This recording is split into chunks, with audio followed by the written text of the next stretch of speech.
자, 오늘 우리가 이제 마띠아에 대해서 이야기 나누겠습니다. 오늘 우리 수요 열린 성경 공부 예수님의 12제자 11번째 이야기 마띠아. 잠깐 기도하고 시작하겠습니다. 하나님 감사합니다. 주님께서 오늘 이렇게 추운 날씨에도 불구하고 우리를 이 귀한 자리로 불러주시고 함께 말씀을 공부하게 하시고 또 무엇보다 주의 제자들의 삶에 대하여서 그 부르심과 사역에 대하여서 배울 수 있도록 인도하심을 감사드립니다. 주님 이 자리를 축복하여 주시고 주님 이 자리 가운데 함께하여 주시옵소서. 성령께서 우리를 붙잡아 주시고 우리에게 무엇보다 지혜로 함께하여 주셔서 우리가 이 땅을 살아가는 데 있어서 그리스도인으로서 제자로서 흠없고 부족함 없게 살아가게 하여 주시옵소서. 무엇보다 우리를 앞서 살았던 많은 그 선진들, 그 제자들의 그 모범을 따라서 우리도 역시 주의 제자로서 부족함이 없게 살아갈 수 있도록 인도하여 주시옵소서. 때로 어려움이 있고 때로 좌절이 있고 절망이 있다 할지라도 주님 우리가 두려워하지 말 것은 우리를 앞서 나간 선진들이, 우리를 앞서 나간 선배 제자들이 그 모든 어려움에도 불구하고 능히 주의 도리를 이루고 십자가의 도리를 이루었다는 것을 우리가 잘 알고 있기 때문입니다. 주님 우리도 역시 믿음과 소망을 가지고 제자로서의 삶을 잘 꾸려갈 수 있도록 주님 인도하여 주시옵소서. 이제 시작하는 시간입니다. 마치는 시간까지 성령께서 동행하여 주시옵소서. 예수 그리스도의 이름으로 기도하옵나이다. 아멘.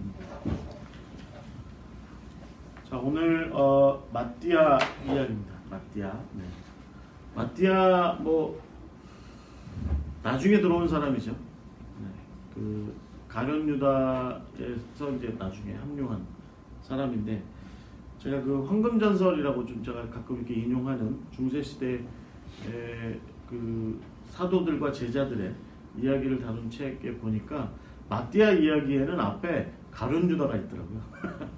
가룟 유다가 이렇게 있는데 그 사람이 이제 원래 유대 땅에서 그 태어났는데 그 어머니가 꿈에 이 사람이 세상을 멸망시킬 것이다라고 이렇게 말하자면 우리 태몽을 이렇게 꾼 거예요. 그래가지고 이제 어머니가 이제 걱정이 돼서 막 근심하고 있으니까 그 아이를 마치 모세한테 그렇게 했던 것처럼 갈대 상자에다가 이렇게 아기를 담아가지고 바다에다 띄워 보냈는데 이스카리옷, 그러니까 가룟이라는 동네에 그게 도착한 거예요. 그 갈대 상자가. 그래가지고 그 동네 왕이 그걸 봐요. 그래가지고 그걸 이제 꺼내서 그 아기를 키워요. 근데 그 아기가 실제로 이제 그래서 가룟 유다가 된 거죠. 실제로 그 아기가 그 어떤 일이 있냐면 그 자기랑 이제 같이 큰 왕자를 죽여요. 죽여요. 막 시기 질투하면서 죽여요. 그리고 나서 도망치듯이 나와서 유대 땅으로 돌아왔다가 자기 아버지 어머니가 누군지 모르는 상태에서 아버지하고 무슨 길거리에서 만났다는 말다툼 하다가 아버지를 죽여요. 또 아버지를 죽이고 그 아버지를 죽임과 동시에 어머니를 마치 그 그리스 신화의 오디푸스 그 신화처럼 어머니와 재산을 다 차지해요. 말하자면 어머니를 부인으로 삼는 거죠. 그리고 빌라도랑 되게 친하게 지내. 그런 얘기가 앞에 쭉 이렇게 있고 이제 그 다음에 이제 가룟 유다 우리가 알고 있는 것처럼 예수님 그런 이제 한번 이제 어머니 문제 때문에 회개하고 예수님의 제자가 됐다가 이제 천성을 버리지 못하고 이제 어서 오세요. 천성을 버리지 못하고 이제 이제 배신하게 되는 그런 이야기가 이렇게 있고 이제 그 다음에 마띠아가 나온다. 마띠아는 근데 굉장히 이제 그 황금전설에 의하면 굉장히 겸손하고 그리고 어려서부터 아주 이렇게 베들레헴 근처에 있는 그 출신 사람인데 이 사람이 굉장히 어려서부터 공부도 열심히 하고 그러니까 율법도 많이 공부하고 성경도 많이 읽고 또 굉장히 진지하고 지혜롭고 겸손한 사람이었다.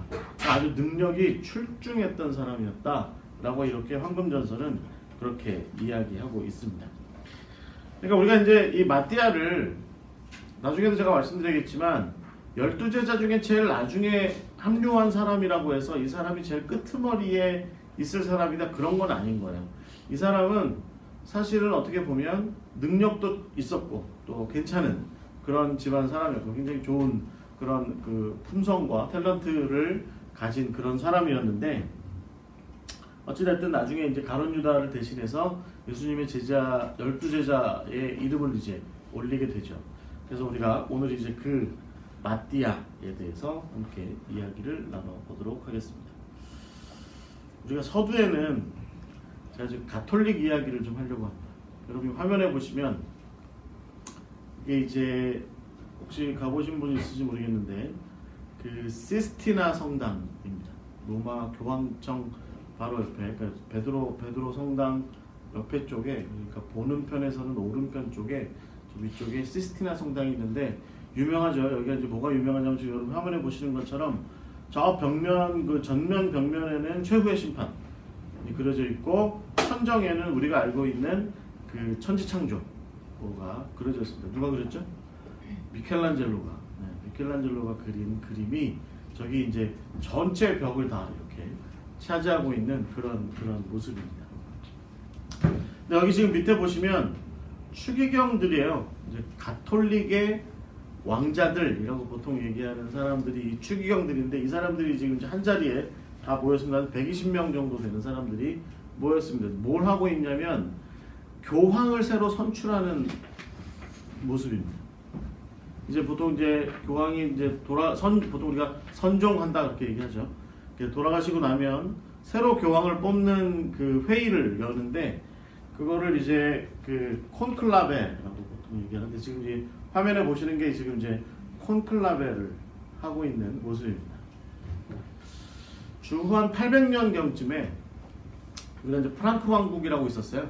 그 프랑크 왕국의 이제 그 샤를마뉴, 그러니까 칼 대제, 독일식으로 표현하면 칼 대제고 이제 프랑스식으로 얘기하면 샤를마뉴, 네, 샤를 대제 이제 이렇게 얘기할 수 있는데 그 샤를 대제가 이제 말하자면 이쪽 그 이탈리아 쪽에 굉장히 혼란스러우니까 교황이 좀 원군을 좀 요청해요. 좀 자기네 이탈리아를 좀 안정 좀 시켜달라고 하니까 이제 샤를마뉴가 군대를 이끌고 이탈리아로 들어가서 이제 이탈리아 전체 지역을 평정하고 교황으로 하여금 안정적으로 이제 로마에 좀 자리할 수 있도록 그렇게 도와줍니다. 교황이 이제 샤를마뉴가 그렇게 해주니까 감사하다고 해서 뭘 해주냐면 로마의 황제라고 하는 자리를 줘요. 그래서 이제 이 로마가 이제 그 475년인가에 오도아케르가 서로마 제국을 멸망시킨 이래로 동로마 제국은 아직 남아있고 서로마 제국은 이제 완전히 멸망했죠. 멸망했는데 지금도 마찬가지지만 서양 사람들 특히 이제 유럽 사람들에게 로마라고 하는 나라는 마치 이제 국가의 이데아, 국가의 로망처럼 생각하잖아요. 그래서 이제 로마라고 하는 나라의 영향력을 굉장히 중요하게 생각했는데 이 교황이 자기의 이제 그 교회의 최고 지도자의 이름으로 그 로마 황제의 그 제위를 샤를 대제한테 이렇게 씌워주는 거죠. 그래서 신성 로마의 황제라고 하는 명칭을 이렇게 부여하게 됩니다. 이제 프랑크 왕국이 나중에 이탈리아와 프랑스와 독일로 갈라져요. 프랑크 왕국이 이렇게 역사 얘기하시니까 지금 갑자기 막 이렇게 졸리죠. 프랑스와 지금의 프랑스와 독일과 이탈리아가 어디에서 나오냐면 이 프랑크 왕국에서 나와요. 그 메를링거, 카롤링거 이런 왕조들이 있었던데 이 샤를마뉴 이후에 크게 번성해서 있는데 그 이후에 또 이제 나라가 힘들어져서 이제 세 나라로 나눠지게 되는데 나중에 이 독일 쪽의 나라가 크게 번성합니다. 그러면서 독일의 이제 오토 1세가 이제 나라를 크게 팽창시키면서 이 신성 로마 제국의 위를 받습니다. 누구한테 받아요? 교황한테 받는 거죠. 신성 로마 제국의 위를, 그러니까 황제의 자리를 교황한테서 넘겨받습니다. 그러니까 이때도 또 이제 이탈리아 반도 자체가 막 남쪽에서는 사라센, 그러니까 이슬람이 막 처음 밀려 올라오고 또 북쪽에는 헝가리 사람들, 옛날에 그 훈족이라고 얘기하던 그 지금의 헝가리 사람들이죠. 훈족 사람들의 이제 잔존 세력들이 이탈리아로 밀려 내려와서 이탈리아가 굉장히 혼란스럽죠. 혼란스러운 상황을 계속 보내고 있었는데 교황이 이제 자기가 있었던 교황령 자체도 이탈리아 반도 중간쯤에 있었던 교황령 자체도 굉장히 위험스럽게 되니까 또 이제 이번에는 독일에 있는 오토 1세한테 도움을 요청합니다. 독일 오토 1세가 내려와서 그 모든 문제를 해결해주고 이번에는 오토 1세가 이제 신성 로마 제국의 황제의 관을 받습니다. 그리고 나서 약 한 150년 정도의 세월 동안에 한 100년 정도의 세월 동안에 이 세속의 권력이 말하자면 로마의 교황청의 최고 지위에 있는 로마 주교, 대주교, 그러니까 교황이죠. 그 자리의 결정권, 그 자리에 누가 앉을 것인가에 대한 결정권을 이 신성 로마 제국의 황제가 일종의 말하자면 추인을 하는 그런 일이 발생하게 돼요. 근데 그 전에는 사실은 지금도 교황은 로마를 그 교황청을 중심으로 한 로마시 주변의 교구, 그 교구의 대주교예요. 이 교황은. 그래서 평생 교황하면서 전 세계를 다니기도 해야 되지만, 전 세계에 있는 전 세계 교구들도 다녀야 되지만, 더 열심히 다녀야 되는 게 어디냐면 그 로마 주변에 있는 자기 교구도 다 다녀봐야 돼요. 요한 바오로 2세가 한 90% 정도 다녔대요. 한 200개쯤 된대요, 그 교구가. 그래서 그걸 다녔는데, 이게 이제 그 교구들에서 이 로마 대주교를 선출하는 방식이었어요. 그 전까지는. 그러니까 우리가 알고 있는 베드로 이후에 뭐 클레멘트 뭐 이렇게 이어지는 소위 로마의 주교 자리가 나중에 교황 자리가 되잖아요. 근데 이것을 선출하는 건 누구였냐면 계속해서 사실은 로마에 있는 교구의 이제 주교들, 신부들, 사제들 이런 사람들이 이제 이 로마의 대주교를 뽑았는데 이때 이제 그 오토 1세 이후에 그것을 최종적으로 추인하는 역할을 이제 신성 로마 제국 독일이 이제 가져간 거죠. 그리고 이제 막 어느 때는 하인리 3세 때인가는 막 교황을 3명 막 갈아치우고 막 이런 일들이 발생하니까 나중에 이제 이 교황 중심으로 한 로마 교회가 이게 이제 이렇게 되면 안 되겠다 싶어가지고 추기경들이 교황을 뽑자라고 하는 것을 1056년에 만들어요. 1056년에. 그래가지고 지금껏 이어집니다. 이게 이제 어떻게 뽑냐면 지금 여러분 화면에 보시는 장면 있잖아요. 저는 이거 괜찮은 것 같아요. 한번 들어보세요. 이 콘클라베라고. 콘클라베라는 뜻이 뭐냐면 걸쇠를 걸어 잠근이라는 뜻입니다. 걸쇠로 걸어 잠근 문이라는 뜻이에요. 콘클라베라. 그러니까 교황이 죽으면 10에서 15일 정도를 추도 기간을 갖습니다. 그리고 나서 15일째 되는 날 이 추기경들이 한 120명, 그러니까 80세 이상은 안 들어가요. 80세 이상은 제 생각에는 총기 떨어지니까 안 들어가고 80세 이하만 이제 전 세계에서 모인 추기경들이 여기 이제 들어가는데 어디에 들어가냐면 지금 여러분 지금 화면에 보시면 이게 베드로 성당이거든요. 여기가 베드로 광장이고 여기 보시면 여기 있습니다. 요게 조금 전에 제가 말씀드린 시스티나 성당입니다. 성당인데 요 자리가 안 보이시네? 죄송합니다. 포인트. 네, 여기가 시스티나 성당입니다. 여기가. 아까 이제 그 미켈란젤로의 그림이 있는 이 자리에 들어가야 120명이. 그러면 밖에서 문을 걸어 잠가요. 그리고 교황청의 직무는 궁정처장이라는 사람이 있어요. 그 사람이 교황의 직무를 대신해요. 그래서 교황의 반지를 딱 가지고 있습니다. 그리고 추기경들은 전부 이 안에 들어가서 교황이 뽑힐 때까지 여기서 투표해요. 뽑힐 때까지. 네, 신기하죠? 그래가지고 그 교황이 선출이 되면 이제 투표해서 선출이 되면 하얀 연기를 이렇게 굴뚝에다 올려요. 선출이 안 되면 까만 연기를 올리고. 그럼 이 베드로 성당에 카톨릭 사람들이 다 모여가지고 여기서 촛불 들고 기도하고 있어요. 우리 교회의 하나님 우리 교회의 지도자 좋은 사람 뽑히게 해주십시오. 그러면 이제 안에서 이제 추기경들이 이제 회의를 해가지고 이제 투표를 해서 교황을 그런 방식으로 선출하는 거죠. 하루에 4번 합니다. 첫날 1번 하고요, 오후에 1번 하고요, 그리고 4번씩 해요. 그래서 오전에 2번 했을 때 뽑히면 흰 연기 올리고, 오후에 2번 했을 때 뽑히면 또 흰 연기 올리고, 이제 이런 식으로 하는 이제 그런 방식으로 선출을 하는데 여기 들어가면 못 나와요. 그리고 이제 요한 바오로 2세가 자기도 해봤잖아. 자기도 해봤으니까 그게 얼마나 어려운지 알아가지고 나중에 이 교황청 경내에다가 이제 이 호텔을 하나 만드는데 나중에 숙소를 거기다 쓰게 하는데 그 전에는요 어땠냐면 목사님도 아실 거예요. 남자들 저기 뭐야 훈련소 내원관 있잖아요. 그냥 그런 식으로 된 이게 전부 연령대가 70대, 60대 후반에서 70대 되신 양반들을 전부 그런 데다 몰아놓고 그 다음에 화장실은 10명당 하나 그리고 화장실 가려면 시스티나 성당 숙소 밑에 있는 숙소에서 나와가지고 70m를 걸어가야 된대. 근데 노인네들이 보통 새벽에 깨잖아요. 화장실 한번 갔다 오셔야 되잖아. 그래가지고 이게 사람들이 얘기하는 추기경 거기 참가했던 추기경들이 얘기하는 거에 의하면 새벽마다 신음소리가 들리는데 화장실 쪽에서 왜냐면 자기가 갔는데 누가 안에 있고 막 그렇게 줄 서 있는 거야. 그러니까 막 이 70먹은 그래도 자기 나라에 돌아가면 꽤 그래도 명망이 있는 추기경 그러면 뭐 국가 원수도 막 이렇게 대접해 주잖아요. 그렇죠. 이게 국제 외교 관례상으로도 추기경을 건드리면 외교적으로 왕따 당합니다. 다른 일반 외교사에서도. 그만큼 권위가 있는 사람들인데 그 사람들이 새벽에 수건 메고 슬리퍼 신고서 한 7, 80m를 걸어가가지고 가는데 화장실에 누가 있으면 다시 한숨 쉬고 다시 돌아와서 그런데요. 그 다음에 이틀 동안은요. 첫 시작해서 이틀 동안은 제대로 된 식사를 준대요. 3일째 되잖아요. 그러면 식사 하나를 빼요.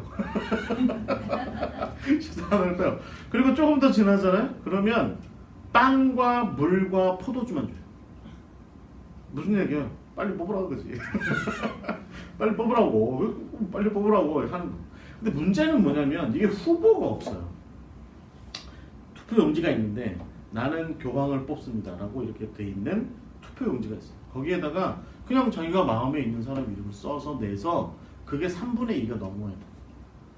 쉽지 않죠. 그러니까 물론 이틀쯤 지나고 3일쯤 지나면 그래서 이제 빵과 물과 포도주만 먹기 시작할 때쯤 되면 그리고 화장실 가는 게 더 이상 이제 도저히 못 참겠다 싶을 때쯤 되면 이제 추려지죠. 이제 대체적으로 이제 그렇죠. 저 사람이 이제 교황으로 이제 이렇게 투표가 이제 아니 뭐 얼굴은 다 알죠 서로. 그리고 서로 권면해요.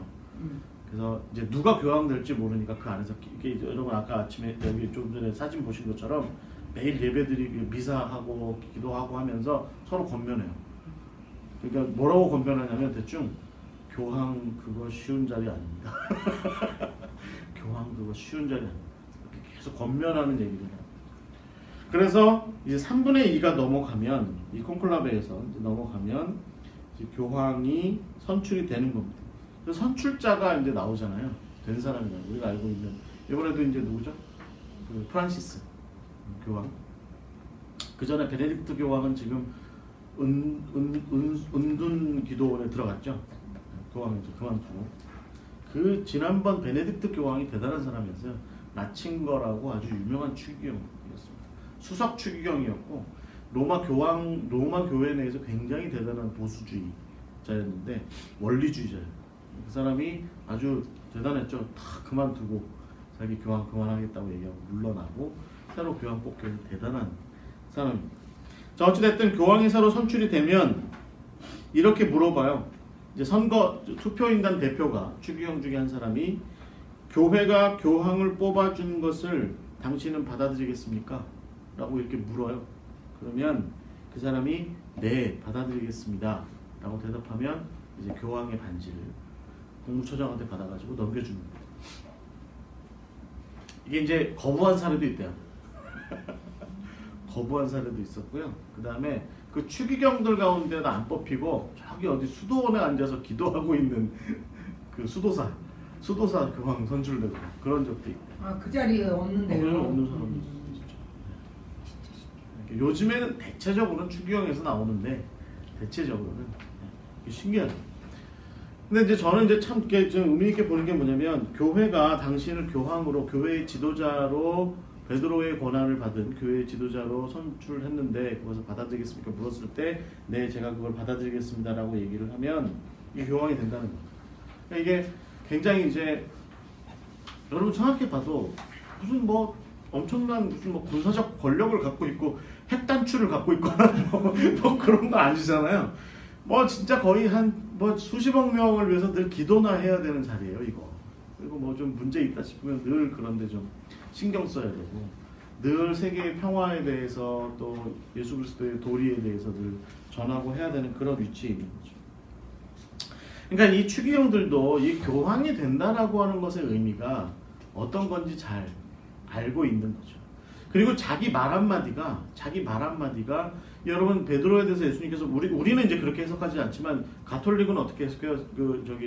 마태복음 16장에 예수님께서 네가 땅에서 매면 하늘에서도 맬 것이고 땅에서 풀면 하늘에서도 풀릴 것이다. 이렇게 말씀하시잖아요. 그러니까 우리는 이제 좀 그걸 좀 다르게 해석하지만 가톨릭은 이제 그게 그 교황의 권위를 계속 이어받은 사람들에게 계속 그 권한이 있다는 거잖아요. 그러니까 예를 들면 가톨릭 같은 경우는 낙태 금지하죠. 낙태 거부하죠. 낙태 안 된다고 얘기하죠.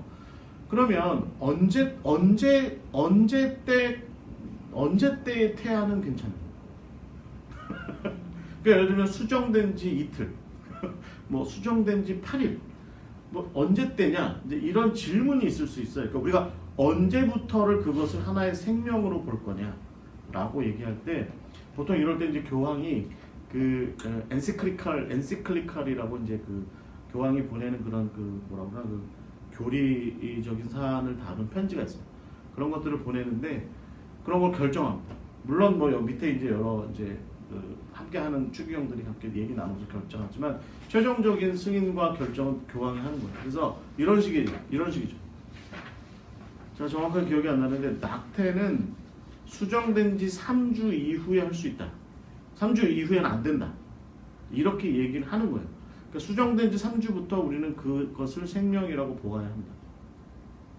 예를 들면 인공수정 같은 거. 가톨릭은 그런 케이스를 하나의 생명으로 봐야 하나요? 질문이 있는 거지. 요한 바오로 2세가 이런 거에 대해서 질문 받았대요. 어떻게 생각하냐? 요한 바오로 2세가 그래서 추기경 되기 전에 이렇게 얘기했대요. 어찌됐든 태어나서 생명을 갖고 있는 것에 대해서 교회는 축복한다. 그리고 그런 결정을 한 부모에게 교리적인 어떤 올가미가 씌워지지 않았으면 좋겠다. 그러나 교회는 여전히 생명을 귀하게 여기는 차원에서 그런 방식의 인공적인 방식의 생명 탄생을 경계한다. 그래가지고 박수 받았대. 그래가지고 교황이 그 사람이. 여러분 그러니까 여러분 생각해 보면 그런 권한이 있다. 이제 이렇게 얘기할 수도 있지만 반대로 생각해 보면 그 책임이죠. 목사님들도 사실은 교회에서 그런 영적인 어떤 책임이 있는 거예요. 예를 들어서 어떤 성도가 이혼한다고 할 때 하지 말라. 그런데 어떤 경우에는 이혼하라고. 이렇게 얘기할 수 있는 어떤 역할이 목사님들한테 있거든요. 그런 목사님들이 그걸 볼 때 그걸 권력처럼 사용할 거냐, 아니면 정말 그 영혼을 위해서 기도를 거듭해서 주저해서 내린 결론으로 집사님 참으세요. 이혼하지 마세요. 라고 얘기를 하든지, 아니면 이혼하세요. 라고 얘기를 하든지. 라고 하는 그런 태도가, 그런 책임의 막중함이 사실은 이런 자리에 있다는 거죠. 그러니까 교황한테 이렇게 투표를 해가지고 당신이 교회가 교황으로 선출하는 것을 받아들이겠습니까? 이렇게 물었을 때 네, 받아들이겠습니다 할 때 그 받아들이겠습니다라고 말하는 게 나 이제부터 수십억 명의 수장이야. 수십억 명이 내가 말하면 다 무릎 꿇어. 뭐 이거 좋아서 교황이 될까요? 그렇지 않겠죠. 세상에 어떤 목사님이, 요즘엔 그런 목사님들 계시다고 하는데, 세상에 어떤 목사님이 우리 그렇게 생각하지 말죠. 그죠, 목사님? 우리가 그렇게 생각하지 말아야 돼요. 세상에 어떤 목사님이 내가 이제부터 수천 명을 이끄니까, 수만 명을 이끄니까 나는 저 사람들 내가 내 맘대로 할 수 있어. 그게 좋아서 목사하는 사람이 어디 있어요? 있나요? 단 한 명도 없을 것 같은데. 그죠? 우리는 없다고 봐야 돼. 그죠? 어떻게 하다가 좀 이렇게 나쁜 길로 빠진 거지. 그런 목사는 단 한 명도 없을 것 같아. 그거 정말 우리가 거룩한 부담이라는 표현 있잖아요. 거룩한 부담. 그래서 이렇게 선택됐다라고 하는 것, 특별히 주의 일을 위하여서 하나님의 일을 위하여서 선택되었다라고 하는 문제에 대해서 좀 생각해 볼 필요가 있습니다. 그래서 오늘 저는 여러분과 이 앞부분에 제가 이제 그 교황을 선출하는 방식에 대해서 혹시 여러분 교회가 되시면 콘클라베 한번 주의 깊게 보세요. 괜찮습니다. 그거 꽤 괜찮은 제도입니다. 그 전에 애도 기간 동안에 엄청난 정치적 상황들이 발생하는데 그거 다 멈추고 콘클라베 안에 다 들어갑니다. 그리고 다 기도하고 기도하고 투표합니다. 또 이제 선출이 되면 받아들이든지 안 받아들이든지는 본인이 또 결정하는 문제. 그런 거죠. 여러분 저는 이 마띠아라고 하는 사람을 이야기할 때 이 거룩한 부담을 끌어안는 사람. 물론 우리가 볼 때 이 마띠아에 대한 이해가 조금 깊어질 수 있다. 이렇게 생각할 수 있을 것 같습니다.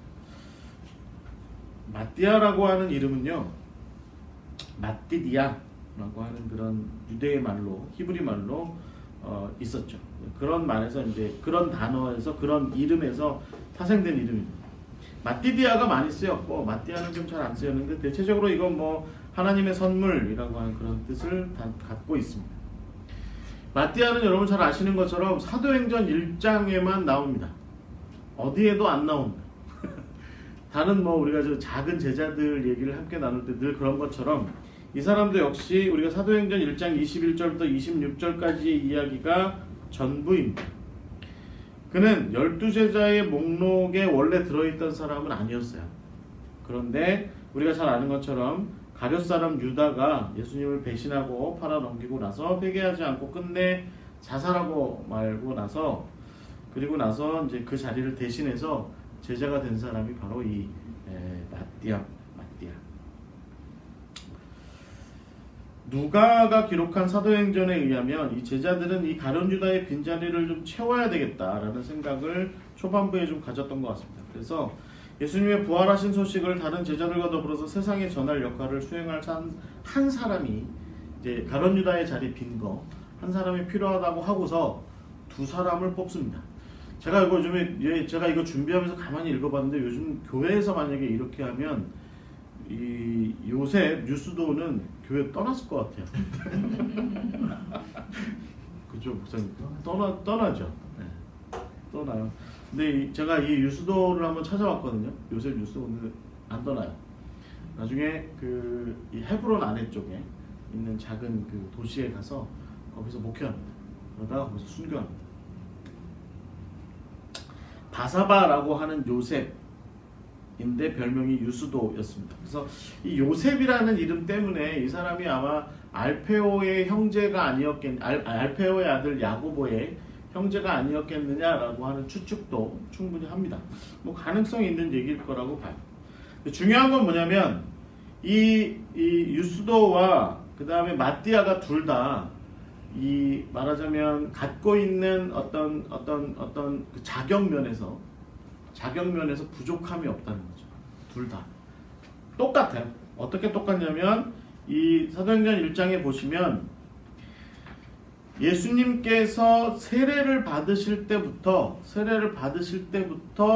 함께 다녔던 그래서 예수님께서 부활하신 것까지 다 목격한 사람 그들 중에 두 사람을 선출했다고 돼 있어요. 그러니까 사도로서의 가장 중요한 책무는 뭐냐면 예수님의 부활을 증거하는 겁니다. 그래서 내가 목격했고 그것을 증거한다라고 하는 게 사실은 이 굉장히 사도로서 중요한 책무 중에 하나인데 그런 부분에서 볼 때 이 요셉이라고 말하는 이 유스도와 그 다음에 이 마띠아가 자격면에서 사실 서로 차이가 없다는 거죠. 네. 둘은 한결같이 12제자의 목록에 이름을 올리기에 손색이 없는 사람이었다라고 하는 거죠. 그래서 이 제자들이 선택한 방법이 지금 여러분 화면에 보시는 저 방법입니다. 제비뽑기. 뽑기하는 거죠. 뽑기. 네. 그래서 이제 많은 분들이 이 구절을 읽을 때 참 신앙적이지 않다. 참 신앙적이지 않다 이렇게 얘기 많이 해요. 네. 왜 제비뽑기 하냐 이렇게 이야기를 많이 합니다. 방식은 어땠냐면 일단 기도를 했습니다. 24절에 보시면 그들이 이제 기도합니다. 무사람의 마음을 아시는 주여, 이 두 사람 중에 누가 주님께 선택하신 바 되어 봉사와 및 사도의 직무를 대신할 자인지를 보이시옵소서. 유다는 그 직무를 버리고 제 곳으로 갔나이다 하고, 그리고 26절에 제비를 뽑아 마띠아를 얻었다 이렇게 되어 있습니다. 지금 화면에 보시면 이게 위에 좀 잘렸네. 여러분, 제가 지금 표시한 부분이요, 제가 지금 표시한 부분이 항아리입니다. 항아리. 요만한 항아리죠. 이렇게 항아리 안에 이런 돌들을 넣어요. 그러니까 이 케이스에는 어떻게 했냐면, 지금 요셉이라고 쓴, 그러니까 유수돈하고 요셉이라고 쓴 그 이름, 그러니까 이름을 쓴 돌 아니면 나무 조각과 그 다음에 마띠아라고 쓴 돌 두 개를 한 항아리에다 넣어요. 그 다음에 옆에 또 항아리가 또 하나 있어요. 거기에는 역시 이제 두 개, 하나는 뭐냐면 사도라고 쓴 거고, 다른 하나는 아무것도 안 써 있는 거예요. 그래가지고 모르죠. 이제 두 사람 중에 누가 먼저 나왔는지 이렇게 한 항아리를 먼저 돌려요. 항아리를 막 돌리면 예를 들어서 유수도가 나올 수도 있고, 이렇게 돌리다 보면 하나가 툭 튀어나오는 거예요. 이렇게 이 판 안에. 그러니까 라스베가스랑 똑같아. 하는 방식이 돈만 안 걸었어. 제자의 직만 걸은 거예요. 생긴 게 똑같아요. 이렇게 돌리다 보면 돌이 하나 뚝 떨어져요. 그러면 이제 거기에 새겨진 이름이 이제 예를 들어서 마띠아라고, 아니 유수도 나왔어요. 그 다음에 이제 이쪽을 돌려요. 이쪽 항아리를 돌려서 뚝 떨어졌는데 빈 돌이 나온 거야. 빈 돌이 나오니까 이 사람은 유수도는 아니고 나머지는 두 개는 뭐 있어요? 아니면 반대로 했을 수도 있지. 막 돌렸더니 마띠아가 나왔고, 그다음에 이쪽 항아리를 막 돌렸더니 사도라고 쓴 돌멩이가 두 개 같이 나온 거죠. 그러니까 다들 그래서 박수를 친 거지. 그래서 교회가 제비 뽑아 선택한 당신은 제자의 그 예수님의 12제자의 자리를 맡으시겠습니까? 라고 물었을 때 마띠아가 네, 그렇게 하겠습니다 라고 이렇게 해서 제자의 자리에 들어가게 되었다라고 하는 것입니다. 중요한 것은 이게 기도가 앞섰다는 겁니다.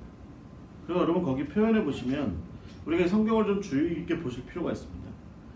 그러니까 무사람의 마음을 아시는 주여, 이 두 사람 중에 누가 주님께 택하신 바가 되었는지, 누가 주님께 택하신 바가 되었는지를 좀 우리에게 알게 해주십시오 라고 하는 그 아는 방식이 제비뽑기였던 거예요. 그러니까 제가 보기엔 이렇게 되면 굉장히 합리적인 방식인 것 같아요. 왜냐하면 주님의 마음을 우리가 알게 하여 주시옵소서라고 얘기하고, 만약에 베드로가 내가 수제자니까 대빵이니까 내가 마음 가운데 주께서 지금 말씀하셔. 그래서 유수도를 해야 될 것 같아. 이렇게 해버리면 이게 좀 안 맞잖아요. 그러니까 이게 이제 하나님의 마음인 거죠. 하나님의 마음을 우리가 어떻게 알 수 있느냐라고 했을 때 이 제비뽑기로 이런 방식으로 하나님께서는 이미 결정하셨는데 그 결정하신 것을 우리에게 좀 보여주십시오 했을 때 제비뽑기의 방식을 사용했다라고 하는 것입니다. 그래서 저는 이걸 읽으면서 우리 교회도 만약에 이제 뭐 목사님을 청빙하거나 아니면 또 뭐 장로님들을 세우거나 간에 이럴 때 우리가 그렇게 기도하는 건 참 좋을 것 같아요. 이미 당신께서 선택하신, 이미 당신께서 마음 가운데 선택하고 택하신 그 종을 우리에게 알게 해주십시오. 참 좋은 기도인 것 같아요. 이제부터 제비 뽑겠사오니 주여 제비 가운데 함께하여 주시옵소서, 이게 아니라 제비 가운데 함께 안 하는 거죠. 중요한 건 아니에요. 근데 중요한 것은 하나님의 그 뜻을 우리가 이것을 통해서 알 수 있게 되니 이미 하나님께서 정하신 그것을 우리가 알게 하여 주시옵소서. 이렇게 얘기하는 것이 굉장히 좀 합당한 모습인 것 같습니다. 그래서 지금 이제 12제자가 이제 다시 채워지게 되었습니다. 그럼 이제 좀 생각을 해볼 필요가 있죠. 이 제비뽑기가 과연 성서적이냐? 미락 씨 어떻게 생각해요? 제비뽑기가 성서적이냐? 만약에 지금 그게 성서적이라고 하면 라스베가스도 다 성서적인 거야. 성서적이냐? 제가 한번 찾아봤더니 성서적이에요. 성서적입니다. 그러니까 예를 들어서 레위기 16장 8절에서 10절에 보시면 아사셀 그 염소 희생 제물로 드릴 염소를 선택할 때 제비뽑기를 해서 선택했다라고 하는 것이죠. 그 다음에 아간의 여리고 범죄를 어떻게 알게 됐냐면 제비뽑기를 했더니 아간이 선택된 거예요. 제비뽑기를 했더니 아간이 나온 거죠. 그 다음에 가나안에서 이스라엘 백성들이 자기들이 지파별로 살 땅을 선택하게 될 때 제비뽑기로 그렇게 선택했다, 결정했다라고 하는 것이고, 여러분 요나단과 사울이 왜 사울이 그 어디랑 아말렉인가 거기랑 전쟁 치를 때 이 사람들을 내가 다 진멸할 때까지는 내가 먹을 것 먹지 않겠다고 했는데, 그리고 나의 이 전투와 함께하는 이스라엘 백성 중에 누구라도 이 나의 맹세를 어기면 하나님께서 벌 주실 거다 이렇게 얘기했는데, 그거 어긴 사람이 요나단이었죠. 이게 제비뽑기에서 나와요. 요나단이 왜 이렇게 풀숲에서 꿀 이렇게 있는 거 이렇게 먹어요. 하도 목이 마르고 힘들어가지고. 그래서 그렇게 해서 이제 제비뽑기를 해서 됐죠. 그 다음에 다윗이 처음 왕이 됐을 때 대제사장이 2명이었죠. 그래서 그 사독과 아히멜렉 중에 이 두 사람에게 이제 제사의 업무를, 그 성전의 업무를 균등하게 맡길 때 제비뽑기를 해서 업무를 구분했다, 이제 이렇게 이야기하고 있습니다. 하나님께서는 에스겔에게도 동일하게 말씀하셨어요. 에스겔서 48장 29절에 보시면 이스라엘 12지파가 살 땅을 제비뽑기를 통해서 결정해라, 이렇게 말씀하셨다라고 하는 거죠. 잠언서 16장 33절에 보시면 이런 말씀이 있습니다. 제비는 사람이 뽑으나 모든 일을 작정하기는 여호와께 있다 라고 하고 표현합니다. 그래서 오늘 사실은 이 제자들이 바로 이 말씀, 잠언서의 말씀을 기준으로 해서 이런 일들을 한 것이 아닌가라는 생각을 가져볼 수 있을 것 같습니다. 그래서 결국 우리가 중요하게 생각해야 되는 것은 뭐냐면, 결국 이 제비뽑기가 그렇게 해서, 그러면 예를 들어서 여러분 어떻게 생각하세요? 요셉이라고 하는 유수도라고 하는 요셉이 안 뽑혔잖아요. 어땠을까요, 기분이? 에이씨, 다른 교회 갈래? 안디옥 교회 갈래? 뭐 그렇게 했을까요? 나 안디옥 교회 가면 거기 가면 내가 바나바가 혹시나 잘못시켰지 모르겠다, 이렇게 가버릴까? 아마도 제 생각에는 요셉은 다행이다 이런 생각을 했을 가능성이 높아요. 왜냐면 이게 12제자가 된다는 것이 무엇을 의미해요? 말하자면 대적들에게 예루살렘과 온 유대와 사마리아와 땅끝까지 다니는 데 있어서 그 모든 복음에 대한, 예수 그리스도에 대한 대적들이 아주 손쉽게 타겟으로 삼을 수 있는 가장 대표적인 지도자, 그들이 바로 이 12제자였다라고 하는 것이죠. 그러니까 죽어도 빨리 죽을 테요. 잡혀가도 가장 먼저 앞서서 잡혀갔을 테고, 그런 사람들이 사실은 이 12제자였다라고 하는 것이죠. 우리가 만일에 제가 아까 말씀드린 것처럼, 좀 전에 말씀드린 것처럼 제비뽑기 돼서 왕 되고 제비뽑기 돼서 선출돼서 대통령 돼서 그렇게 해서 뭐 높은 자리에 올라가서 수십억, 수백억, 수조원 움직이고 수백조 움직이고 수십만 명의 군대를 움직이고, 만약 핵단추를 내가 내 손에 쥐고 있고 맘만 들면 오늘 밤에 내가 지구를 멸망시켜버릴 거야, 그래서 핵단추를 자다가 눌러버리고, 그럴 수 있는 권세를 갖는 자리를 얻는 것이 아니라, 지금 그 자리를 위해서 지금 이 제비뽑기를 한 것이 아니라, 예수 그리스도의 복음을 전하는 일, 하나님 나라를 선포하는 일, 누구도 믿지 않고 누구도 받아들이지 않고 누구도 인정하지 않는 예수 그리스도께서 죽으셨으나 부활하셨다라고 하는 이야기를 증거하는 일에 매진하고자 하는 그 증인된 사역, 그 사역을 위해서 12명의 사도들을 다시 이제 재직결시키는 것에 마띠아가 선출되었으니, 요셉 입장에서는 그렇지 않아도 내가 뭐 제자로서, 예수님의 제자로서 난 열심히 살 거야 라는 생각을 했는데, 굳이 앞서서 거기 들어갈 필요는 굳이 없었을지도 모르겠다 라는 생각을 가지는 겁니다. 여러분, 이 12제자를 빈자리를 채우는 이 제비뽑기의 과정이 결국은 권력을 향한 어떤 요행바라기가 아니었다라고 하는 것을 우리가 잘 유념할 필요가 있습니다.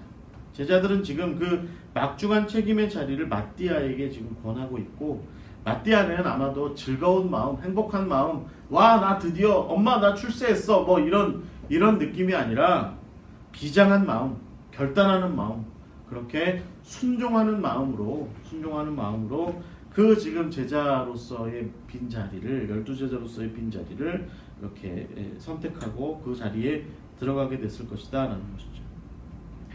그러면 12제자에 대해서 어떻게 생각하세요? 12제자. 우리는 쉽게 이렇게 생각합니다. 12제자 그러면 이게 초대교회 때 정말 아주 그냥 어떤 무슨 뭐 이렇게 무슨 교회 당회처럼 최고의 자리 뭐 이렇게 생각할 수도 있는데 사실 여러분 성경을 가만히 보면요. 예수님께서 12제자를 선택하셨다라는 얘기는 마태복음과 마가복음과 누가복음 이렇게 다 나와요. 다 나오는데 요한복음은 안 나오고 그 다음에 사도행전에 나오죠. 근데 이 12명의 제자들과 더불어 함께 다니셨다, 뭐 밥을 같이 드셨다, 뭘 하셨다라는 얘기는 마태복음밖에 안 나옵니다. 마태복음밖에 안 나와요. 마태복음에 이거 12명을 사도로 세워서 제자 파송하셨다 이런 표현은 나오는데 누가복음으로 넘어가면 그 동일한 사건이 어떻게 됩니까? 70명의 사도들을 둘씩 짝지어서 누가복음 10장에 보시면 보냈다 라고 이렇게 돼 있습니다.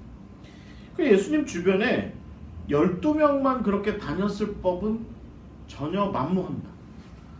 이 12명만 예수님 옆에서 이렇게 다 예수님이 12명만 항상 이렇게 무슨 특공대 몰고 다니듯이 이렇게 데리고 다니셨을 일은 만무하다는 거죠. 거긴요 옆에 살로메도 있었고요. 마리아 있었고 막달라 마리아 특히 막달라 마리아 항상 예수님 옆에서 네. 영화에서도 많이 부활에서 제일 먼저 봤잖아. 예수님 저 따라다니고 예수님 웬만한 수발은 다 들었고 아마 뭐 그랬을지도 몰라요. 베드로가 뭐 좀 예수님한테 얘기하려고 들면 막달라 마리아가 나를 통해서 나를 통해서 뭐 이랬을지도 몰라요. 뭐 말이 그렇다는 얘기죠. 어찌됐든 이 12명이 각별하다라고 하는 것은요 신학적으로만 그렇습니다. 마태가 다루는 이게 새로운 이스라엘로서의 12지파의 새로운 구성 그런 의미가 많이 담겨 있다라고 하는 것이지 사실은 이게 정말 그러면 12제자만 사도냐? 그러지 않았다는 겁니다. 초대교회 자체에서도 이 12명의 가치는 충분히 인정했겠죠. 예수님께서 이 12명을 12 이스라엘의 지파처럼 생각하셔서 너희들이 바로 새로운 이스라엘이야 라고 상징적으로 그렇게 세워나가신 것에 대해서는 이들이 충분히 인정했고 그리고 그들이 누구보다 예수님의 지근거리에서 예수님과 함께 동행했다라고 하는 것에 대해서는 뭐 충분히 인정하고 받아들일 만한데 그러나 그럼에도 불구하고 예수님의 제자 공동체 또 나아가서 예수님께서 부활하시고 승천하신 이후에 보통 우리가 사도 공동체라고 이야기하는 초대교회의 그 사도들의 멤버십에 12명만 있었던 것은 절대로 아니다라고 하는 것은 우리가 주밀하게 지켜볼 필요가 있는 부분인 거죠. 대표적으로 예수님의 동생들이 있었죠. 그 야고보와 시몬 얘기하는 동생들이 있었죠. 그 다음에 대표적으로 또 누구 있었어요? 초대교회 때 이 헬라파 사람들 12지파 아니 7집사 바나바나 스데반이나 이런 사람들. 그 다음에 대표적인 게 누구예요? 사도 바울이죠. 사도 바울. 그 다음에 여러분 막달라 마리아는 어떻게 해석할 것이며 또 우리가 아리마대 요셉. 나중에 아리마대 요셉이 그 저기 어디요 저 영국까지 갔다잖아요. 모르세요? 전설에 보면 아리마대 요셉이 영국까지 가요. 뭘 가지고 가냐면 예수님께서 최후의 만찬에 드셨던 컵, 성배 이거 들고 영국으로 갑니다. 그래가지고 그걸 어디다 숨겨놔. 그래가지고 그 얘기 때문에 발생되는 대표적인 얘기가 원탁의 기사들 얘기해요. 그 뭐 아더왕 이야기라든가 그런 스토리들이 다 이제 거기서 나오는데 그 근원에 아리마대 요셉이 선교자로서 굉장히 나이 든 사람임에도 불구하고 선교하러 영국까지 갔다. 이런 거죠. 그러면 니고데모 우리가 어떻게 얘기해야 돼요? 여러분 구레네 시몬 같은 경우는 대표 예수님 십자가 대신 졌던 사람이잖아요. 이 집안 자체가 나중에 예수님의 제자 그룹에 들어갑니다. 로마서에 보면 루포 얘기하잖아요. 이 알렉산더와 루포의 아버지 구레네 시몬. 근데 이 루포가 나중에 로마서에 등장하죠. 그 바울이 문안 인사하잖아요. 그 루포의 어머니에게 문안하고 누구의 부인이에요? 구레네 사람 시몬의 부인인 거죠. 이런 사람들. 그 다음에 여러분 다 열거할 수 없지만 70명의 사람들 또 다락방에 120명 다 하나같이 다 성령 불 받았죠. 왜? 12명만 성령 불 받았나요? 그렇지 않죠. 120명이 다 받았죠. 또 예수님께서 부활하신 거 승천하시는 거 목도했다고 얘기하는 사람들, 또 바울이 이야기하는 고린도전서 15장에서 얘기하는 예수님의 부활을 목격한 사람들 500명, 이런 사람들을 우리는 어떻게 얘기해야 하냐는 것이죠.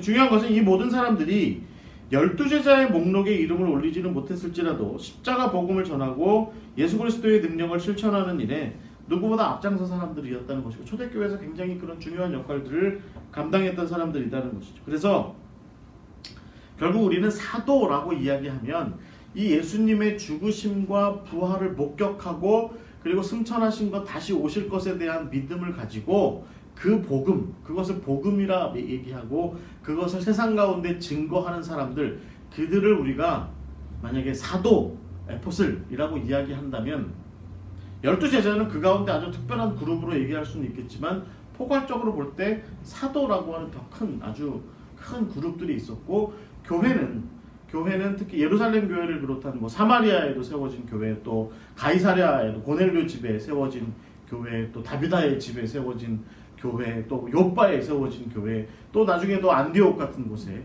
세워지는 그런 교회들, 그런 교회들에서 이 사도들이 다 중추적인 역할들을 다 하고 했다는 것입니다. 12제자가 아니어도 사실은 복음을 전하고, 그리고 당대에 정말 아주 팽창일로로 열정적으로 확장해 나가던 초대교회의 선교적인 부흥의 어떤 판세에서 볼 때 12제자의 그룹에 들어간다고 해서 꼭 그것만이, 물론 굉장히 명예로운 자리일 수는 있겠지만 사도로서의 역할을 못했다, 이런 것은 아니었다라는 것이죠. 그래서 결국 우리가 기억할 것은 이 12제자들을 넘어서는 어떤 사도의 정신, 사도의 어떤 리더십, 사도들의 리더십, 이런 것들이 있었다. 이것은 우리가 충분히 인정하고 받아들일 필요가 있다는 것이에요. 그러니까 이 12제자 그룹은 그 자체가 존경의 대상이기는 했어도 그 그룹이 갖는 책임의 무게가 실로 육중한 것이어서 결코 누구나 막 섣불리 난 그 일원이 될 거야, 우리가 그 12제자 그룹은 필요 없어, 이렇게 생각할 수 없는 그런 모습이 있었다는 것이죠. 그러니까 마띠아가 12제자 그룹에 참여하게 되는 이런 맥락은, 이 컨텍스트는 우리는 이런 차원에서 좀 이해할 필요가 있을 것 같아요. 그러니까 사도라고 하는 어떤 큰 맥락이 있고, 초대교회 성도들이나 예를 들면 3,000명의 전도된 베드로에 의해서 전도된 사람들, 이런 사람들의 큰 맥락이 있고, 또 한 500명 그룹 정도, 그 다음에 120명의 다락방에 있었던 다 성령 받은 사람들, 각각의 방언을 한 사람들, 그 다음에 이제 12명의 제자들, 이렇게 나눠진다고 한다면 거기에서 이 제자도라고 하는 것이 꼭 12명에게서만 실행되는 것이냐, 그 다음에 복음을 증거하는 자로서의 사도의 어떤 역할이, 사도의 직이, 사도의 리더십이 꼭 12명에게서만 국한되는 것이냐, 그건 아니라는 것이죠. 그렇게 본다면 그런 맥락에서 마띠아가 12제자의 자리에 들어갔다, 이건 부담 이상은 아니었을 것이다. 저는 그렇게 좀 생각을 해봅니다. 주저하는 순종의 자리, 그게 바로 이 마띠아가 나아간 그런 자리였다라는 것입니다. 12제자는 지금 마띠아에게 자신들의 명예롭지만 고난이 예상되는 자리로 참여할 것을 지금 제안하고 있는 것이죠. 결국 조용하고 겸손한 사람 마띠아는 지금 자기 앞에 떨어진 제빗돌, 그것을 물끄러미 쳐다보다가 그것이 자기에게 주어진 사명이고 소명이고 숙명인 것을 인정하고 순종하는 마음으로 그 길로 들어선 사람이 바로 이 마띠아였다라는 것입니다. 다른 12제자들만큼이나 마띠아도 열심히 사역했습니다. 보통은요, 두 갈래로 갈라집니다. 하나는 마띠아가 아프리카 쪽으로 갔다는 얘기가 있습니다. 그래서 에티오피아 쪽으로 갔다는 얘기가 있고, 다른 하나는 흑해 넘어 조지아 쪽, 지금 조지아나 아르메니아가 있는 그쪽으로 갔다는 이야기가 있습니다. 그런데 공통적인 건 뭐냐면 마띠아가 간 곳이 식인종들의 도시였던 거예요. 이게 식인종이라고 해서 진짜 무슨 우리가 돼지 먹고 소 먹고 그러는 것처럼 이렇게 먹는 게 아니라, 제가 보기에는 상당히 제의적으로 사람을 잡아서 희생제물로 삼은 다음에 그 사람의 고기를 제사에 참여했던 사람들이 나눠 먹는 그런 종류의 사람들, 네. 아주 그러니까 좀 야만인들이었겠죠. 그 당시 사회로서도, 그 당시에 그레코 로망 사회의 분위기에서도 아주 야만스러운 그런 곳이었겠죠. 근데 마띠아가 이제 거기에 갔다는 거예요. 여러분, 그 안드레와 마띠아의 행전이 있습니다. 안드레와 마띠아의 행전에 의하면, 안드레 얘기가 이제 대부분이긴 한데, 안드레가 어느 날 이제 이쪽 아가야 쪽에서 복음을 열심히 전하고 있었는데 하나님의 천사가 나타나죠. 그래서 야, 제자 중에 마띠아가 지금 고생하고 있대. 가서 좀 도와줘야 될 것 같아. 그래서 어디 있는데요? 그랬더니 배 타고 가야 돼. 그러니까 이제 안드레가 뭐라고 얘기하냐면, 배가 어디 있습니까? 배를 어디에 구합니까? 그러니까 이제 천사가 뭐라고 얘기하냐면, 아니 지금 급해. 마띠아가 지금 그 도시에서 잡혀서 체포돼서 감옥에 gat혀 있는데 순차적으로 죽게 되는데, 감옥에 갇힌 사람들을 순차적으로 죽게 되는데, 마띠아가 그렇게 되면 앞으로 3일 안에 죽게 돼 있어.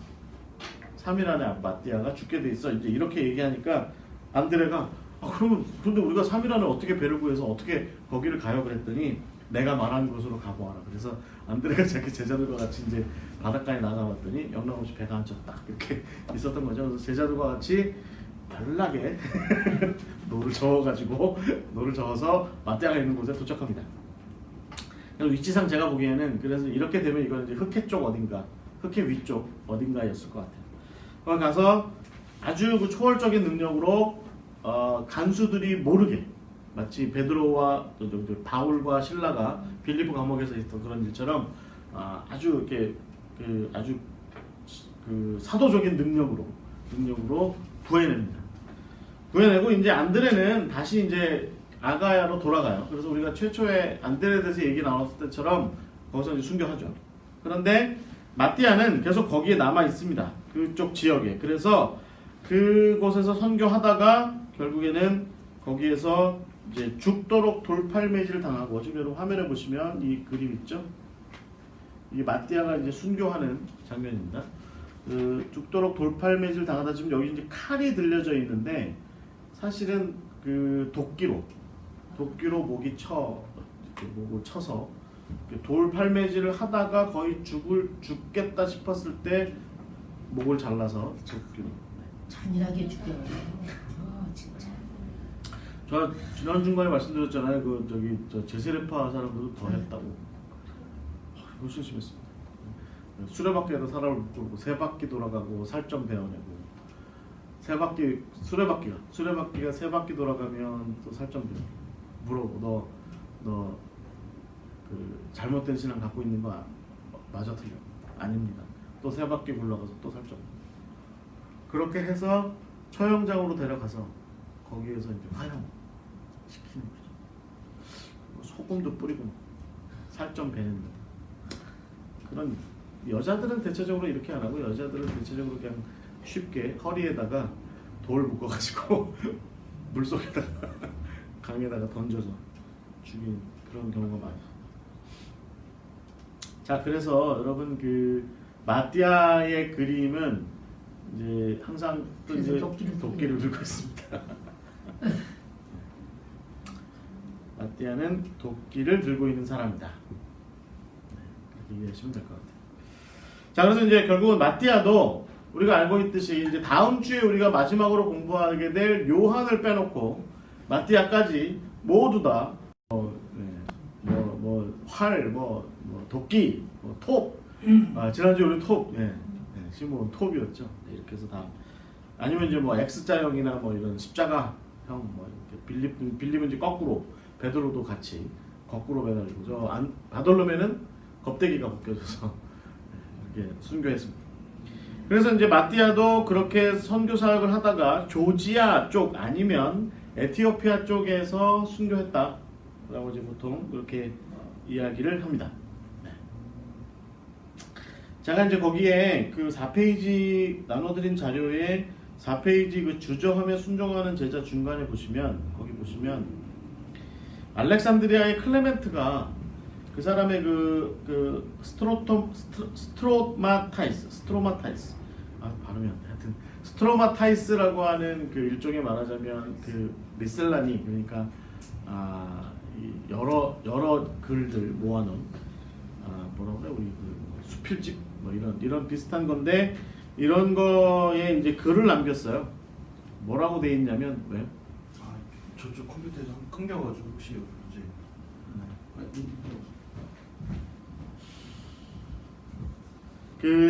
이 클레멘트가 이제 뭐라고 얘기했냐면 한번 같이 제가 읽어볼게요. 거기에 보시면 유다 역시 함께 선택된 것으로 보아서 처음 사도들은 그 본성에 구별될 만한 그들만의 어떤 특별함을 통해서 선택된 것이 아니다. 오히려 그들은 궁극적인 문제들마저도 들여다보시는 그분, 그러니까 예수님에 의해서 선택됨으로 제자가 될 수 있었다. 이렇게 본다면 마띠아는 선배 제자들과 같은 맥락에서 선택되지 않은 가운데 제자가 될 만한 충분한 가치를 스스로 보임으로써 유다의 자리를 대신하게 되었다. 이렇게 알렉산드리아의 클레멘트가 이렇게 얘기했습니다. 이게 무슨 얘기입니까? 황금전설에서도 얘기하는 것처럼 마띠아는 출중한 사람이었다는 거죠. 마띠아는 능력도 좋았고 공부도 잘했고 지혜로웠고 무엇보다 굉장히 신실하고 겸손한 사람이었다는 거예요.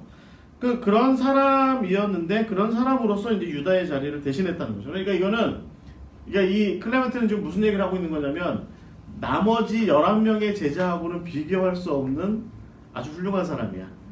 그래서 제가 제목을 뭐라고 썼냐면 마띠아는 선택된 사람, 마띠아는 선출된 사람, 그리고 이 나머지 11제자는 예수님에 의해서 선택된 사람, 이렇게 얘기할 수 있는 거죠. 그래서 인간적인 면에서 볼 때 능력 면에서 보면 마띠아가 나머지 제자들에 비해서 훨씬 더 능력이 좋았을 거다. 충분히 그렇게 얘기할 수 있다는 거죠. 그런데 그 마띠아는 그 어디에서도 사실은 그 자신을 앞세우지 않았다는 거죠. 그는 아마도 12명의 명단에 포함되었을 때에나 혹은 없을 때에나 변함없이 예수 그리스도의 제자로서 신실하고 성실하게 살았던 사람이었던 것 같습니다. 그는 겸손한 사람이었으며 자기를 앞세우기보다 예수님의 십자가의 도리 앞세우기를 더 중요하게 여기는 그런 사람이었을 것 같습니다. 저는 마띠아에게서 우리가 한 가지 좀 기억해야 되는 것은 뭐냐면 제가 이제 화면에 이렇게 영어를 좀 썼습니다. 뭐가 썼냐면 reluctant obedience, 주저하는 순종이라는 뜻입니다. 주저하는 순종. 우리 목사님, 강 목사님은 목사님 되려고 하실 때 그냥 냉큼 그 자리 가셨어요? 아니면 맨김 안 갔어요. 도망다니다 갔어요. 도망다니다. 네. 그게 바로 주저하는 순종. 1년을 도망다니다. 네. 목사 안산 주저하는 순종. 저도 목사 안수 안 받으려고 나이 40에 목사 안수 받았습니다. 나이 40에 목사 안수 받았더니 여러분들이 저한테 원로 목사는 되고 싶은가 보시 그러더라고요. 그래서 사실 몰랐어요. 그때쯤 해서 채워야 원로 목사가 된다는 건 몰랐고, 근데 정말 저희 어머니가 서원 기도를 하긴 하셨는데 참 안 하고 싶다 하는 생각을 사실은 지금도 갖고 있어요. 그래서 안 할 수 있으면 안 했으면 좋겠다 라는 생각을 사실은 지금도 갖고 있습니다. 그래서 저는 누가 제가 뭐 하고 있는 자리에 자기가 하겠다고 하면 냉큼 주고 싶어요. 아니 저도 얼른 가서 가져가야 되겠어. 목사님 내가 좀 이 자리에서 목회하면 되겠어요. 그럼 얼른 죽었어. 이게 주저하는 순종이에요. 그렇다고 뭐 안 하겠다는 건 아니고 그렇죠. 그런 마음이죠. 사면이 돼야지. 마띠아는 늘 신실했던 사람이었다라는 것이죠. 그래서 우리가 이제 이 마띠아의 모습에 대해서 생각해 볼 때 사실은 뭐 그냥 그동안 70명의 그룹에 들어가 있었고 뭐 예수님 그 세례 받으실 때부터 계속 그거 목격했고 그리고 뭐 12제자의 목록에 들어가지 않았어도 그냥 계속해서 헌신해왔고 예수님 따랐고 예수님 다 옆에서 보좌하고 예수님의 가르침 따라 순종하고 살았는데 굳이 뭐 12제자라는 거죠. 그렇죠. 내가 지금 뭐 집사고 장로로 그렇게 열심히 헌신하고 됐는데 굳이 또 뭐 선교사로 너 어디 가라고 하시냐고. 그냥 지금 하고 있는 거 정도만으로도 충분히 제가 맡고 있는 거 다 열심히 하고 있지 않습니까? 라고 이렇게 얘기할 수 있는 거죠. 그런 모습이 바로 이 마띠아에게 있었다는 거죠. 굳이 이럴 필요까지는 없다라는 생각 속에서 그럼에도 불구하고 그 자리가 주어졌을 때 그래요, 제가 할게요. 그래요, 제가 하겠습니다. 제가 순종하겠습니다. 라고 얘기하고 따랐다는 거죠. 교황들이 역대의 교황들 중에 상당히 많은 사람들이 그랬다는 거예요. 그러니까 그냥 뭐 그렇지 않아도 그냥 주교 어디 주교 아니면 뭐 추기경 뭐 어디 수도원에 어디 뭐 무슨 뭐 역할을 하고 있고 다 지금도 열심히 맡은 바 사역 다 잘하고 있는데 굳이 교황 굳이 교황 아유 그거 골치 아프고 힘들고 머리 아프고 굳이 교황 그런 거 안 해도 되지 않을까? 라는 생각을 충분히 가질 수 있는데 그런데 그럼에도 불구하고 네가 좀 해야 되겠다. 당신이 좀 해야겠습니다. 라고 얘기할 때 주저하는 마음이 있지만 그래도 순종하는 그 모습이 사실은 우리가 마띠아에게서 좀 배울 수 있는 모습이라는 것입니다. 여러분 모세도 그랬죠. 모세도 보면 떨기나무 사이에서 들리는 하나님의 명령에 대해서 그것이 자기같이 말하는 것이 좀 부족한 사람한테 어울릴 일이 아니다. 이렇게 얘기했죠. 하나님께서 야 너네 형 붙여줄게 라고 얘기합니다. 아유 저는 뭐 능력이 없어서 야 그럼 너 지팡이 던져봐 라고 이렇게 하나님께서 자꾸 이렇게 설득하시잖아요. 근데 모세는 어때요? 아우 좀 저는 안 하고 싶어요. 그리고 특히 그 애굽으로 가라고요? 아우 저 거기 안 가고 싶어요. 저는 거기가 어딘지 잘 알고 있습니다. 저는 안 가고 싶어요. 안 하고 싶어요 라고 자꾸 그렇게 이야기하고 있는 그 모습이 바로 모세의 모습인 것 같아요. 예레미야에게 하나님께서 그 정말 그 눈물의 선지자라고 얘기하는 그 예레미야에게 그 사역을 그 유다가 마지막 남유다가 멸망하는 시점에서 그들에게 그래도 나의 뜻을 좀 전해라 라고 하는 그 말씀을 그 예레미야가 들었을 때 그가 살던 곳이 아나돗이었잖아요. 여러분 저 예루살렘에서 이 동쪽으로 좀 유대 광야 쪽으로 조금 내려선 곳에 있습니다. 좀 동떨어진 곳이에요. 동떨어진 곳인데 그 아히멜렉 계열이 물러나서 다 쫓겨난 그 제사장들이 살았던 곳이 바로 거기였잖아요. 그냥 거기서 그냥 있어도 될 것 같은데 하나님 굳이 저한테 예루살렘까지 가서 또 뭘 좀 하라고 하시면 저는 안 하고 싶어요. 그러니까 무슨 얘기예요? 예레미야가 저는 아직 어린아이라. 제가 아직 어린아이라. 무슨 얘기입니까? 저는 아직 부족하고 저는 아직 그런 지금 하나님 말씀하시는 그런 일 감당하는 거는 저는 안 될 것 같습니다. 이렇게 얘기하는 거죠. 여러분 성경은요 엘리야처럼 즉각 담대하게 사명을 받아들이는 그런 사람들만 이야기하지 않습니다. 기도원 같은 사람들도 보면 주저 안 하고 싶어요. 될 수 있으면 안 하면 좋겠어요 라고 그렇게 자꾸 이야기하는 그런 모습이 사실은 성경이 이야기하는 모습이죠. 저는 마띠아를 만약에 이렇게 주저하는 가운데 순종했다. 그러니까 주저하는 가운데 그러나 주어진 것에 대해서는 겸허하게 겸손하게 순종하면서 끝까지 신실하게 감당했던 그 사람이 바로 이 마띠아였다. 이렇게 좀 생각을 해볼 수 있을 것 같습니다. 네. 목사님 어떠셨어요? 그렇게 1년을 도망다니고 1년 도망다니고요. 교통사고 나니까 다시 교통사고 났어요. 항상 결국은 교통사고 아니면 뭔가 사건을 일으키셔서 신학할 때도 그러더니 7년 후에 다시 그렇게 또 사고를 내면서 결정하게 하더라고요. 그러니까 사실은 우리가 이렇게 순종한다라고 하는 것에 그 모습이 좋아요 그거 제가 할게요 라고 이렇게 달려드는 그것이 아니라 안 하고 싶은 그런 자리가 사실은 대부분의 부르심의 자리죠. 네. 부르심의 자리가 에쿠스가 기다리고 있고 50평 60평짜리 아파트가 기다리고 있고 뭐 연봉 1억 이상이 기다리고 한다면 그건 사실은 그냥 뭐 제가 가겠습니다 할 수 있을 것 같은데 부르심의 자리가 뭐 1년 해봐야 아무리 벌어봐야 한 달에 200만 원도 못 받고 150만 원도 못 받고 애들 밥 벌어먹고 살리는 것조차도 안 될 것 같은 그런 자리 그것도 한국도 아니고 어디 저기 가서 어려운 사람들을 위해서 좀 봉사하고 헌신해라. 우리는 그냥 사도 바울처럼 딴 데 가서 벌어갖고 투자하잖아. 예. 그렇죠. 그래서 선교사님들이 제가 들었던 얘기 중에 파송 예배할 때 여기 이제 무릎 꿇고 이제 파송식 하잖아요.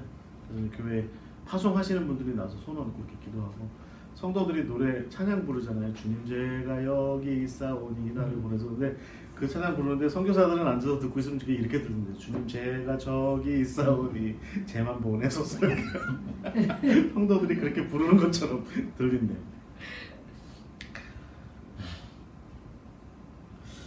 그런데 어찌됐든 이 마띠아는 순종했던 사람인 것 같아요.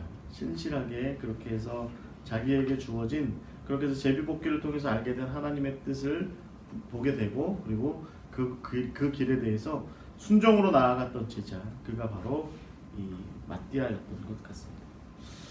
보네퍼가 그 사람의 책에서 제자도를 다룰 때 아주 그냥 즉각적인, 즉시 이루어지는 그런 순종, 즉각적인 순종에 대해서 그렇게 얘기한 적이 있었습니다. 왜 예수님께서 베드로와 요한 또 안드레와 야고보를 부르실 때 그들이 즉시 가진 것들을 내어놓고 내려두고 나비를 내려두고 예수님을 따랐다라고 하는 그런 것이 이 즉시 순종하는 것, 그래서 이렇게 심플하지만 바로 이렇게 순종하는 그 모습이 사실은 제자도에서 굉장히 중요한 것이다 라고 이렇게 보네퍼 목사님이 그렇게 얘기를 하셨어요. 그런데 이 즉각적인 순종이라고 하는 것에 대해서 우리가 좀 생각을 해보면 그것이 즉흥의 순종하고는 좀 달라야 한다는 것이죠. 그러니까 인스턴트한 순종하고는 좀 다른 것이어야 한다는 것이죠. 그것은 어떻게 보면 다이렉트한 혹은 인메디에이트한, 즉 즉시의 순종이 맞다는 것이죠. 즉흥의 순종, 그러니까 인스턴트한 순종은 고민 없이 가볍고 언제든지 그 뜻을 뒤집을 수 있는, 하다가 그냥 마음에 안 들면 그만하자. 개척교회 시작했는데 성도들 마음에 안 들면 다 나오지 마! 그러면서 교회문 닫고 그러는 거죠. 심지어는 진리의 본말마저도 이렇게 전도시키는 그런 순종이 어떻게 보면 인스턴트한 즉흥의 순종인 것 같아요. 그런데 인메디에이트한, 다이렉트한 그런 부르심에 대해서 심플하게 네 그렇게 하겠습니다 라고 바로 그렇게 따르는 그런 즉시의 순종은요, 깊은 고민을 동반하지만, 그래서 내가 지금 깊은 고민 가운데 있지만 그러나 그 부르심에 대해서는 명쾌하고 흔들림 없게 끝까지 그 부르심 받은 자리를, 진리를 가지고 지킬 줄 아는 그런 순종이 바로 즉시의 순종이다. 그럼 우리는 지금 어떤 순종의 모습을 가지고 있나요? 저는요, 오늘날 교회가 어떻게 보면 고민 없는 순종의 모습이 있다. 고민하지 않는 순종. 그래서 그냥 인스턴트한 그런 순종을 많이 얘기하는 것 같아요. 그러니까 교회는 자꾸 뭐라고 얘기해요? 목사님들도 강단에서 막 얘기하잖아요. 토 달지 말고 말하면 그대로 따라라 막 이렇게 얘기하죠. 명령 떨어지면 주의 명령이라고 생각하고 강단에서 명령이 떨어지면 비판하지 말고 질문하지 말고 무조건 순종해야 된다 이렇게 얘기하죠. 그런데 여러분, 성서적인 순종은 그런 건가요? 성경이 말하는 순종은 그렇지 않습니다. 성경이 말하는 순종은 질문하는 순종이 오히려 많습니다. 문제 제기하죠. 문제 제기. 여러분, 요나를 가만히 보세요. 요나.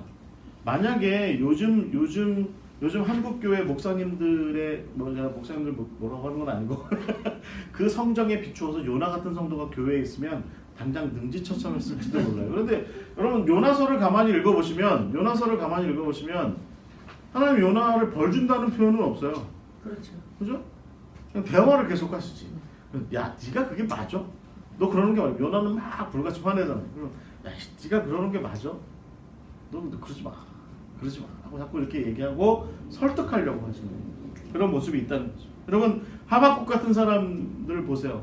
그가 왜 지금 우리가 이런 상황들을 이렇게 정말 무화과 나무에 열매도 없고 포도나무에 열매도 없고 외양간에 송아지도 없는 이런 상황들을 우리가 이렇게 겪어야 됩니까?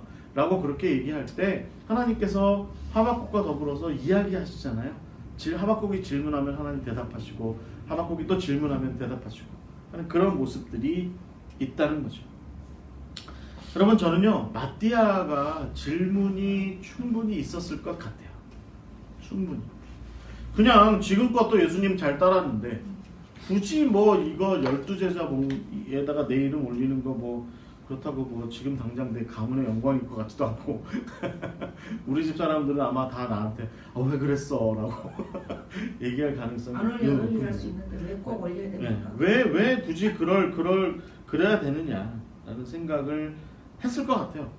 그래서 저는요, 이 마띠아 같은 경우 우리가 좀 깊이 있게 좀 생각을 해보면 고민했지만 지금도 고민이 되지만 지금도 사실 고민이 되지만 하나님께서 말씀하시는 그 일에 대해서 그 자리에 대해서 순종으로 그 자리에 앉아서 그 일을 수행했다는 것이죠. 저는 그런 생각합니다. 우리가 하나님께서 우리에게 목회적인 사역이든 어떤 뭐 교회 안에서 어떤 사역이든 우리한테 주시죠. 나 밥 벌어먹고 살기도 힘들고 나 일하기 힘들고 나 뭐 하기 힘들어 죽겠네. 뭐 지금 이만큼 하는 것도 힘들어 죽겠는데 뭘 더 하라고 하세요. 라고 그러고 고민되죠. 고민됩니다. 고민되는데 그럼에도 불구하고 순종해서 그 길을 가는 것이 사실은 고민하는 가운데 순종하며 가는 것이 중요한 것 같아요. 그런데 문제는 고민이 끝끝내 해결되지는 않는다는 거예요. 고민이 끝끝내 해결되지는 않는다는 겁니다. 선배 목사님 한 분 저한테 뭐라고 한번 그렇게 말씀하셨냐면 목사가 되면 이제 그 선배 목사님이 이 형님 목사님한테 뭐라고 그랬냐면 야 그 교회 개척하고 열심히 사역해. 그럼 하나님께서 다 먼저 그의 나라와 그의 일을 구하면 너의 필요한 것을 다 채워주실 거야. 이렇게 말씀하셔서 그거 믿고 목회 시작했다는 거예요. 개척 시작했다는 거예요. 그런데 안 채워지더래요. 안 채워지더래요. 안 채워지고 뭐 맨날 부족하고 애들은 크죠. 학비 내야지, 학원비 내야지. 뭐 교회에서 마땅히 나올 때는 없고. 그러니까 가끔은 나가서 아르바이트도 좀 해야 되고 부인 사모님은 항상 나가서 일해야 되는 그런 고민스러운 상황들이 계속해서 있다는 거예요. 없어지지 않더라는 거죠. 없어지지 않더라는 거죠. 그런데 어느 날 그런 생각을 했대요. 그런 고민이 끊임없이 있음에도 불구하고 내게 맡겨주신 이 사명을 계속하는 것도 사실은 내게 귀한 의미겠다라는 그런 생각을 가진 것이죠. 여러분 어떻게 생각하세요? 고민되는데 그리고 고민이 충분히 보이는데 고민해야 되는데 그럼에도 불구하고 그 고민을 다 안고 그 자리를 지켜라 라고 말씀하실 때 그때 그래요. 하나님께서 이 고민 다 해결해 주지 않으실 거라는 건 내가 잘 알지만 그럼에도 불구하고 이 일을 하겠습니다 라고 그렇게 고백하는 그것이 어떻게 보면 제 생각에는 하나님의 일을 소명으로 받은 사람들의 리얼리티가 아닐까 생각합니다.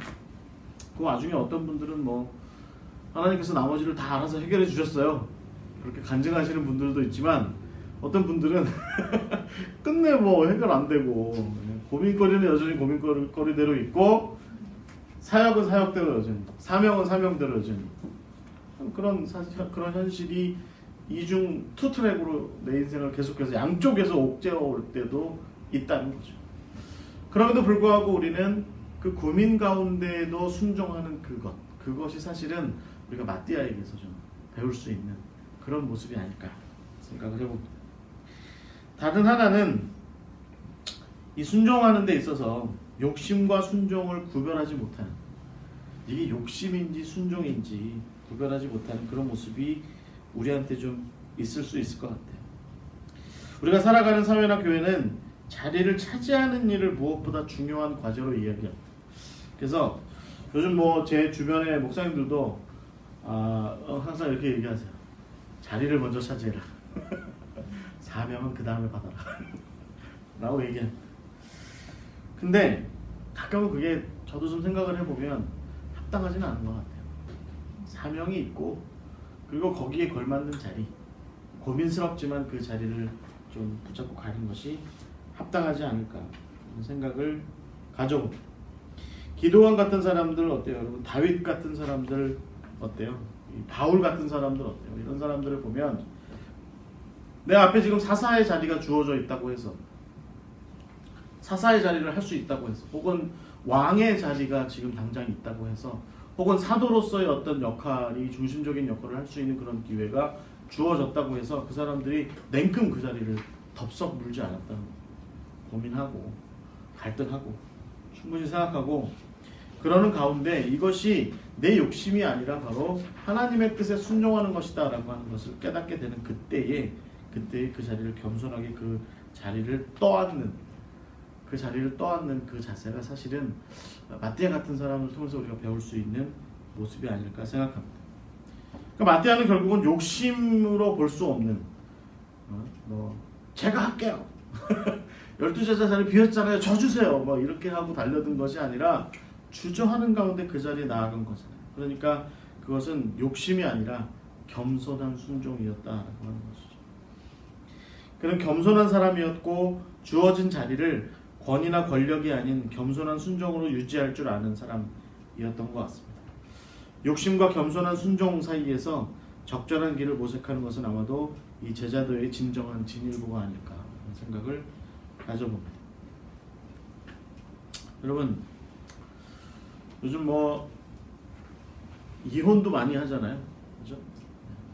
분명히 내가 당신을 나의 아내로 선택했고, 내가 당신을 나의 남편으로 선택했고, 내가 당신을 나의 어떤 지도자로 선택하고, 내가 당신을 나의 어떤 사람으로 다 선택해. 우리가 선택받았는데 그 선택받은 혹은 선출된 그 자리를 사실은 너무 가볍게 여기는 것 아닌가?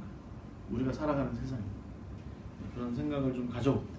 그 자리를 차지하는 것은 굉장히 열정적인데 자리를 차지하고서 도대체 그 다음에 어떻게 할 거야?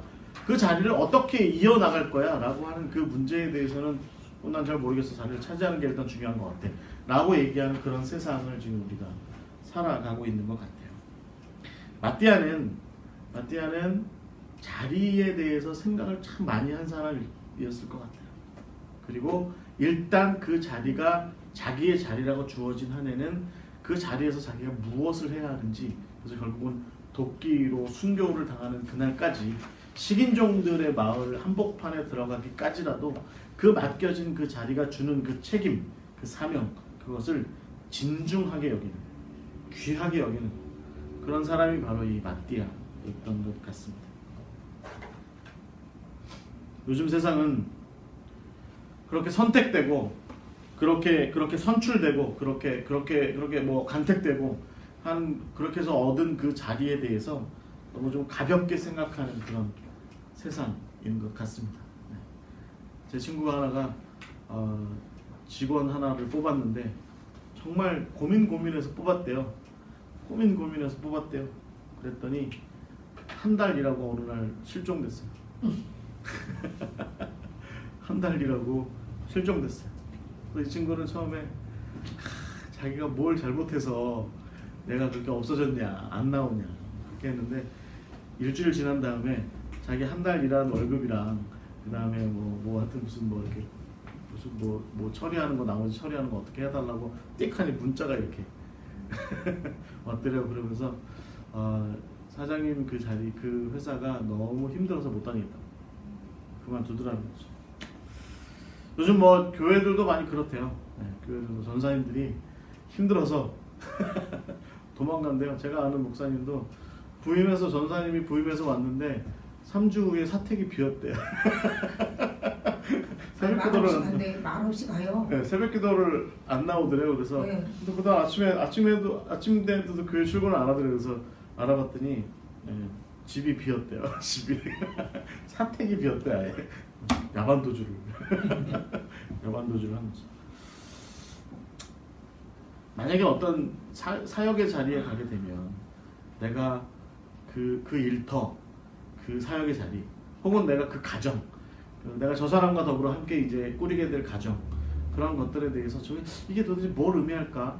나한테 뭘 의미할까? 라는 걸 충분히 생각하고 그런 가운데 고민되지만 그럼에도 불구하고 하나님께서 내게 그 자리를 주신다면 내가 성심껏 최선을 다해서 그 자리를 끝까지 지켜나가겠습니다 라고 이렇게 이야기하는 그 덕스러움이 사실은 오늘날 우리에게 조금 필요한 것이 아닌가. 그래서 마띠아의 모습을 통해서 우리가 좀 얘기할 수 있는 건 우리가 세상을 향해서 오늘 교회가 또 성도가 또 사역자들이 세상을 향해서 자리는 그렇게 차지하는 게 아닙니다. 자리는 그런 식으로 그렇게 차지하는 게 아닙니다. 자리는 주저하는 가운데, 고민하는 가운데, 그럼에도 불구하고 만약에 이것이 내 사명이다라고 여겨지면 굳건하게 차지하고서 최선을 다해서 그 자리를 지키는 그것이 바로 자리입니다. 이렇게 얘기할 수 있는 그런 모습이 우리한테 좀 필요할 것 같습니다. 오늘 우리가 마띠아에 대해서 이야기 나눴습니다. 마띠아, 선택된 자 마띠아라는 제목으로 함께 이야기 나눴습니다. 혹시 질문 있으십니까? 자, 이제 다음 주가 마지막입니다. 다음 주 마지막이고요. 그래서 이제 올해 이제 마지막이 될 것 같고요. 요한. 하여튼 뭐 요한은 다루게 많아가지고 하여튼 뭐 잘 선별해서 포인트를 잘 잡아서 준비하도록 하겠습니다. 요한을 다루면 12제자가 이제 다 마치게 될 것 같고요. 이거는 저희가 지금 이제 우리 김일건 목사님과 제가 좋은 자료를 정리해서 내년 아마 상반기 늦으면 하반기에 출판을 하게 될 것 같아요. 책으로? 네, 책으로 출판하게 될 것 같아요. 제가 지금 생각하는 건 12제자 평전 뭐 이런 제목을 좀 생각하고 있어요. 그래서 여러분 기도해 주시고요. 좋으셨다면 받으신 원고를 좀 보시고 좀 예를 들어서 뭐 이런 좀 의견 같은 거 카톡방에 좀 올려주시면 저희가 참고해서 여러분과 더불어 함께 만드는 12제자 성경 공부라고 하는 좋은 자료를 좀 12제자? 네, 만들어 갈 수 있을 것 같습니다. 12제자에 대한 책이 생각보다 없어요. 그러니까 그리고 굉장히 이렇게 목사님들의 묵상글처럼 돼 있는 그런 책들은 있는데 이게 좀 자료 탐색해서 그렇죠. 하는 경우는 좀 묵상은 그냥 주관적인 부분이 많으니까. 네. 별로 없어서 저희가 좀 이제 사명감을 가지고 내년 상반기에 언제 지금 저희가 좀 얘기를 나누고 있는데 2월 정도부터 시작하게 될 것 같아요. 그러면 팔복 8가지 복에 대해서 이야기하게 될 것 같습니다. 산상수훈을 더불어 함께 다루면서 팔복에 대해서 이야기하고 그다음에 그 팔복을 말씀하신 예수님의 어떤 큰 뜻 뭐 이런 것들을 좀 먼저 살피고 그다음에 팔복 이야기를 하면 그것도 한 11주, 12주 정도, 11주 정도 될 것 같습니다. 그래서 내년 상반기는 아마 팔복 이야기를 다루게 될 것 같습니다. 미라 씨가 시집 가서 어디 멀리 가지 않는 한에 상반기에 계속해서 시집 가면 안 되죠. 10년은 나랑 같이 있어야지. 10년은 나랑 같이 있어야지. 전도사님 때. 고모가. 자, 기도하고 마치겠습니다. 하나님 감사합니다. 오늘도 우리 마띠아 사도를 통해서 귀한 제자의 도를 배웠습니다. 주님, 우리가 자리에 대하여서 귀하게 여기게 하여 주시옵소서. 우리에게 주어지는 자리에 대하여서 특별히 그것이 하나님의 나라의 귀한 뜻을 이루는 그런 자리라고 한다면 그것을 진중하게, 그것을 고민하며 그런 가운데 그 자리를 떠안게 하시고 그 자리에 대해서 순종하게 하시고 그런 가운데 그 자리를 통하여서 온전한 주의 제자의 도리를 신실하게 그러나 겸손하게 실현할 수 있도록 주여 인도하여 주시옵소서. 자리를 하찮게 여기고 자리를 귀하게 여기지 않고 자리를 쉽게 여기는 그런 세상의 그런 흐름 속에서 우리는 주의 제자들을 따라서 주님 따라서 주님께서 메시아의 자리를 귀하게 여기셨던 것처럼 제자들이 제자로서의 자리를 귀하게 여겼던 것처럼 우리도 역시 그 자리를 귀하게 여기고 진중하게 여길 줄 아는 우리 모두가 되게 하여 주시옵소서. 다시 만나는 다음 주까지 성령께서 늘 지켜주시고 인도하실 줄 믿습니다. 예수 그리스도의 이름으로 기도하옵나이다. 아멘. 감사합니다.